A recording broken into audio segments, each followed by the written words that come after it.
अब कालियावन का भी परिचय दे दिया, ये भस्म हुआ, और अपना भी परिचय दे दिया। अवतीर्णो यदुकुले कहा तो मुचकुंद जी समझ गए कि ये भगवान है। और फिर कहते हैं प्रभु देखो तो मैंने, आपने तो कृपा करके मुझे ये मनुष्य शरीर दिया, इतनी लंबी आयु दी, लेकिन मैंने तो उसे व्यर्थ ही गंवा दिया, नींद में गंवा दिया। हम लोगों को भी 100 वर्ष की आयु मान लो दी भगवान ने, 50 वर्ष तो हम रात को सो करके गंवा देते हैं, 50 साल नींद में आधी आयु। अब 50 बचे, उसमें से 10-15 वर्ष बचपन के खेल कूद में, और वृद्धावस्था के रोग सैया में 4-5 वर्ष बीत जाते हैं, चिंता में बीत जाते हैं।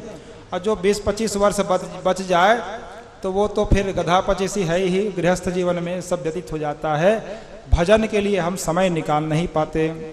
इसीलिए आदि शंकराचार्य जी ने कहा बालस्तावत क्रीडासक्तः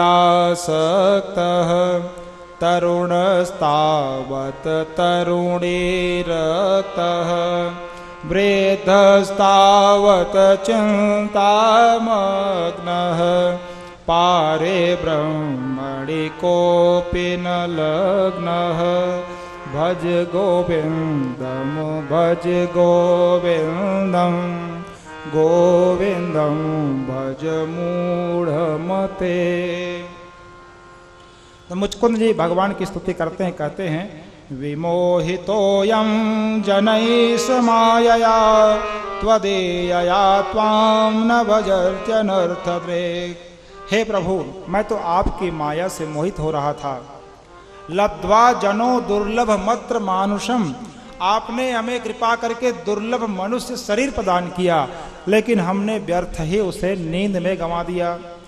गृहस्थ जीवन क्या है? गृहांध कूपे पतितो यथा पशु, अंधे कुएं में गिरे हुए किसी वो भी पंगु उस व्यक्ति के समान है जो अपने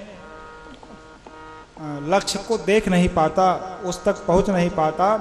पादार विंदम न भजत्य सन्मति, आपके चरण कमलों को वह अभागा भजता नहीं है। गृहस्थ जीवन रूपी अंधे कुएं में ही वो गिरा पड़ा अपने जीवन को नष्ट कर देता है। इस मनुष्य शरीर को वह उसका लाभ नहीं उठा पाता।